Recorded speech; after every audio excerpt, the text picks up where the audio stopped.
Mr. President. Senator from Utah. Mr. President, 45 million Americans, 45 million hardworking moms and dads, neighbors and friends are being threatened right now with losing their jobs. They're being threatened not due to cyclical economic conditions, not because jobs aren't available, not because of some war or other calamity. Their jobs are being threatened by their own government. A government that has chosen to tell them that if they don't comply with a presidential medical orthodoxy, they will be fired. This is unfortunate. It's most unfortunate that this power has been exercised this way. The president doesn't have that power. Congress hasn't given the president that power. Congress doesn't have that power to begin with. This is not a power that belongs in the federal government to begin with. As a result of that, 45 million Americans are being threatened with their jobs. They're being forced to choose between an unwanted medical procedure and losing their job. Now, look, I want to be very clear. I've been vaccinated. My family's been vaccinated. I believe that the development of the vaccines is something of a modern medical miracle. I'm grateful for the vaccine. I think the vaccine is helping Americans be safe from the effects of COVID. It's not government's job. It's not within government's authority to tell people that they must be vaccinated. And if they don't get vaccinated, they'll get fired. It's wrong. It's immoral. You don't tell someone that if they don't do exactly what you want them to do, that they're going to lose their job. The American people overwhelmingly agree. In fact, according to a recent Axios poll, only 14% of all Americans agree with the President of the United States that if someone declines to get the jab, they should lose their job. Now, this is a huge percentage of the workforce. In many states, most states, in fact, somewhere between a quarter and a third of all workers are now being faced with the possibility of losing their job because of these vaccine mandates.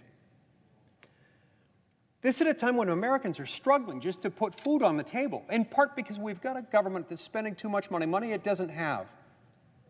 It's churning out money, printing it, in effect, in a way that results in rampant inflation, in a way that makes limited paychecks go less far, less capable of buying bread to put on the table. And amidst all of this government-manufactured crisis, government is making it worse, threatening to not just make that paycheck go even less far than it already does because of government, but to take it away altogether. That's not kind. That's not the neighborly way in which we like to do things. It's not moral, and it's not constitutional. Look, it's tragic that this many Americans have to have their jobs threatened as a result of a presidential temper tantrum. There's nothing about it that's okay. Deep down, we all know that it's not okay. And Mr. President, I'll tell you, there's another thing that's not okay. It's not okay that those who want to take away those jobs, those who are just fine with the president exercising this authority, fought tooth and nail to prevent the United States Senate from taking the vote that we're preparing to take tonight. A simple vote that simply allows us to weigh in and decide whether or not we're going to fund that part of government, that feature of our government that's going to enforce the vaccine mandate. Those in this chamber who shamefully were refusing over and over again to let us even cast a vote on that simple measure threatened to shut down all of government because they didn't want to have us have a chance as the people's elected lawmakers to decide whether or not we should proceed with vaccine mandate enforcement.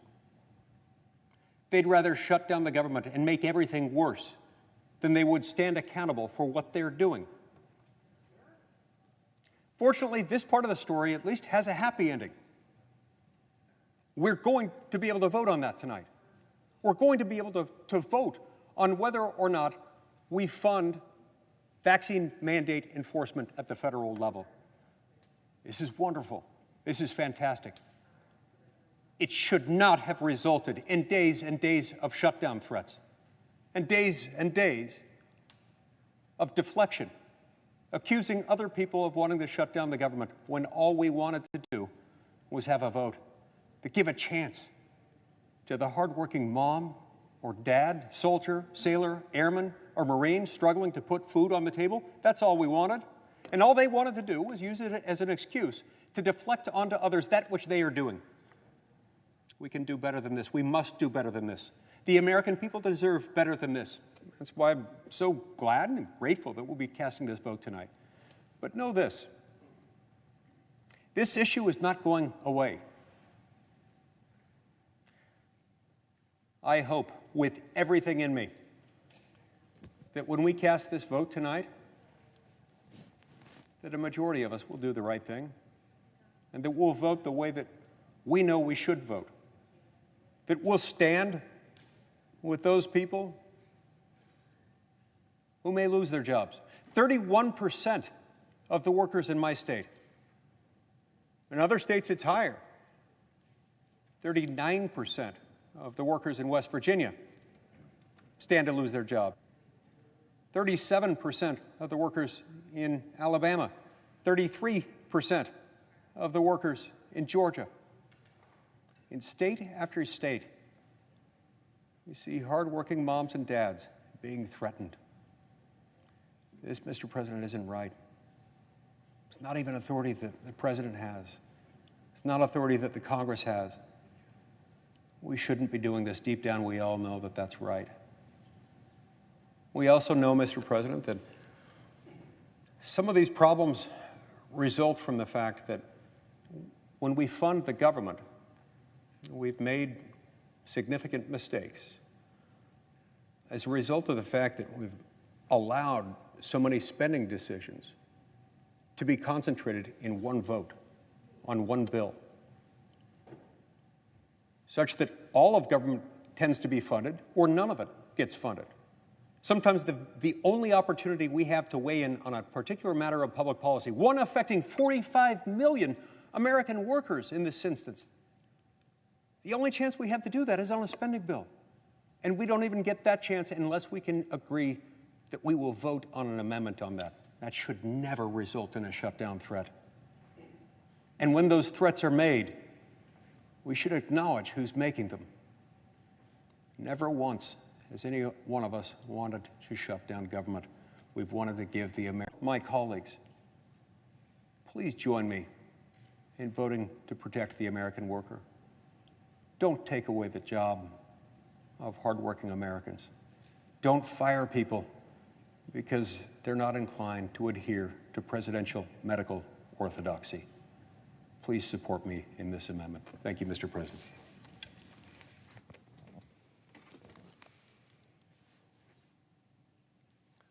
Mr. President,